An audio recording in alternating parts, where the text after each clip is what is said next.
C'est le petit jeu des anecdotes. Raconte-nous une anecdote. Raconte-nous une anecdote. Je vais vous fournir 3 anecdotes à chaque fois. Tout ce qui a pu m'arriver cet été, je vous l'ai retranscrit ici, donc il y a du vrai, il y a du faux. Première anecdote, cet été, je suis passé dans le journal. Deuxième anecdote, j'ai travaillé cet été dans le même camping que le frère de Mr V.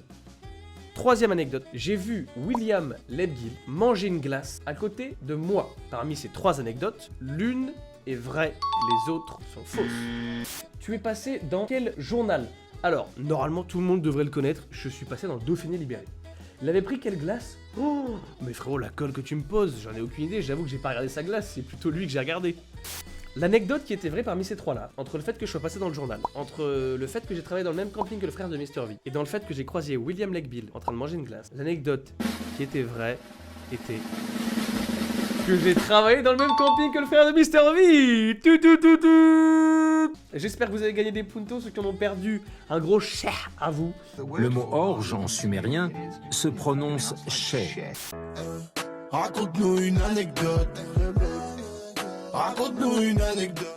J'ai pris une cuite avec des campeurs qui m'ont surnommé Thomas Alcoolique, jeu de mots avec mon prénom. Deuxième chose, j'ai vu de la coke pour la première fois de ma vie. Troisième anecdote, j'ai vomi au camping pendant que c'était mon dernier jour de travail parce que j'ai fait soirée la veille. Thomas Alcoolique, c'était pas ton surnom de l'année dernière. Non, je travaillais pas au camping, c'était pas encore mon surnom. La coke, il en prend tous les jours, ce fou. Non, mais c'est pas forcément un truc qui se fait. Putain, mais. Je vous jure, j'ai pas pris la coque. Je vous jure que non. Je suis pas comme ça. Et je vous donne la réponse sans tarder. Véritablement, ça va être très rapide. Sachez, messieurs, dames, Vite parfois, peut-être, il est Oh là là, c'est trop long. que j'ai vu de la coke pour la première fois de ma vie. Effectivement, pour l'anecdote, j'ai vraiment vu de la putain de coke, les frères, je vous jure, ça m'a choc-barre à vie, ça m'a choc-barre de baiser, comme on dit. C'était vraiment, ça m'a vraiment confronté à un mur. En gros, petite soirée, effectivement avec des campeurs, pas les mêmes que tout à l'heure, mais on est là, il y en a qui fument un peu des joints, moi je touche à rien de tout ça. Et à un moment donné, je me retourne, et là je vois un gars, petite planche en bois, car clac clac, il se fait un rail. Normal, le mec, pour moi j'étais dans un film, il est là, il fait ça, clac, avec la petite paille. Non pardon, c'était avec une petite paille, pas avec le nez, avec la petite paille. Et moi je suis là, je laisse rien paraître, et je me dis... Mais qu'est-ce qui vient de se passer? Genre c'est comme dans les films, c'est la même chose. Et puis on a repris une deuxième fois et j'étais en mode ok. Raconte-nous une anecdote. 1. Je me suis cassé la gueule en vélo. 2. J'ai trouvé une loutre dans la piscine du camping. 3. En jouant au basket, un gamin s'est cassé une dent. C'était laquelle dedans? C'est une des 2 devant, frérot. C'est celle-là, gros. Je te jure, c'est celle-là. Je vous fais la scène, pas plus compliqué que ça. Le gamin arrive. Je vous jure, écoutez-moi. Il joue au basket. Le gamin arrive, il veut faire un double pas. Il continue son double pas, il se prend un poteau. Paf, la dent se pète. Et les gars, en fait, je viens de me rendre compte que je viens de vous raconter l'anecdote. Je vais raconter l'anecdote sans vous faire deviner ce qui était vrai ou faux. Tu t'es grillé tout seul. Mais ouais, les frères, je suis grillé tout seul. T'es trop con. Putain, en plus, j'ai dit que je jurais. Non, j'ai pas dit un truc comme ça. Raconte-nous une anecdote. Petit 1. J'ai dragué une serveuse dans un bar à la fin de l'été, avec succès. Deuxième anecdote. J'ai perdu un enfant pendant une randonnée. Troisième anecdote. J'ai volé des canoës, j'ai fait une descente interdite et j'ai bivouaqué illégalement. C'est pas bien, il fallait pas le faire. Quel endroit pour le canoë? L'endroit est assez connu, car il s'appelle... Non. Écoutez, j'ai véritablement volé des canoës, j'ai véritablement fait la descente interdite et j'ai bivouaqué illégalement. Petit fils de pute. On attend le soir, on vole 2 canoës, on les met dans l'eau discrètement, on commence à faire notre descente nocturne, on se régale, descente nocturne interdite, les canoës volés, on se régale et ensuite on se met à un endroit...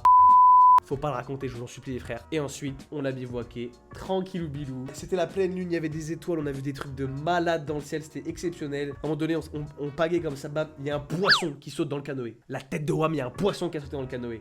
Truc de malade. Raconte-nous une anecdote.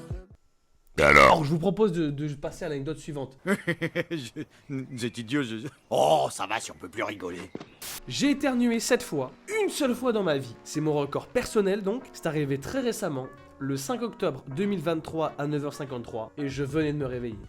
Free et tous les problèmes qui vont avec, que vous avez vu, j'ai maintes fois partagé en story, c'était faux. Faux! Et tout ça, c'est pour une bonne raison.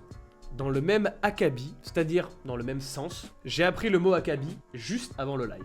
Ça va en choquer plus d'un, mais c'est parce que j'ai une copine. Voilà.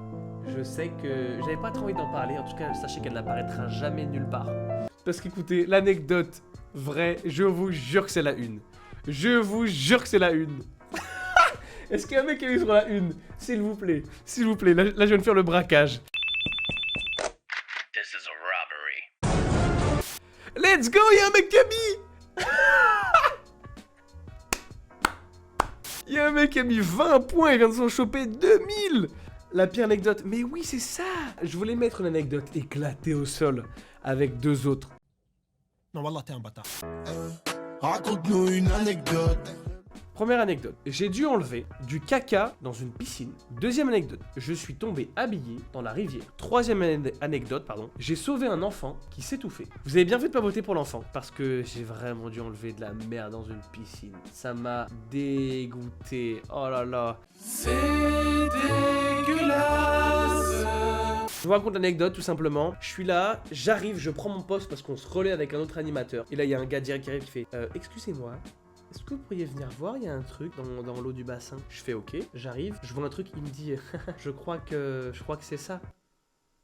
Je lui dis je vais m'en occuper. Parce que du coup je suis obligé d'avoir l'air de gérer la situation. Je vais chercher une épuisette. Parce que bien sûr, le moment où la perche de piscine doit marcher, il n'y a plus de perche. Il y a la grande perche, mais il manque l'épuisette au bout. Donc je vais me faire un petit truc en bambou là qui se pète en 2 secondes. Je lui dis excusez-moi, j'ai pas le droit d'aller dans l'eau. Est-ce que ça vous dérangerait de récupérer le petit colis là qui nous a été laissé? Le mec prend l'épuisette, il sort la petite merde, il me le file, je vais l'acheter et j'étais en mode oh ça me débecque. En plus il y en avait un peu au fond de la piscine, il a raclé un peu. Raconte-nous une anecdote. J'ai cassé 6 bouteilles de vin en tombant dessus. J'ai voulu faire le malin à l'acrobranche et j'ai dû descendre en rappel du parcours. Et troisième anecdote, j'ai surpris une animatrice en train de baiser avec un client de camping. Tu avais fait quoi exactement dans l'acrobranche? Excuse-moi, je réponds. Alors en fait, je vais vous expliquer. Parce qu'en fait, c'est tout simplement la bonne réponse. C'est le malin à l'acrobranche, messieurs, dames. En gros, je faisais une fois par semaine de l'acrobranche avec les enfants. Et je trouve qu'au bout d'un moment, tu fais un peu tous les parcours. Et voilà, quoi. Au bout d'un moment, tu as bouffé du parcours, tu as envie un peu de faire quelque chose d'autre. Je me dis, aujourd'hui, je me tente le parcours noir. Sachant que j'avais fait la rouge qui est juste avant, qui est obligatoire à valider si on veut passer à la noire. Et la rouge, j'ai réussi facile. Vraiment easy. C'est trop facile.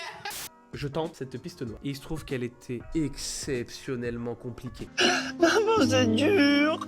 Rien qu'au début, en plus, je commence par ça, je me suis même pas échauffé, je me pète les bras. Et en gros, j'arrive à la moitié du parcours et c'était tellement dur que je pouvais plus avancer. Je ne pouvais plus faire un pas en avant. L'écart était trop grand avec l'obstacle suivant. C'était des petites... Vous voyez les trucs quand vous faites du poney, là? Les étriers. En gros, c'était ça à, je sais pas combien, 30 mètres dans le vide. Et c'était trop loin. Et du coup, je me suis pendu en rappel, comme ça, à 30 mètres du sol. Et j'ai crié s'il fallait crier pour qu'on vienne me décrocher. Les moniteurs sont venus me décrocher en haut.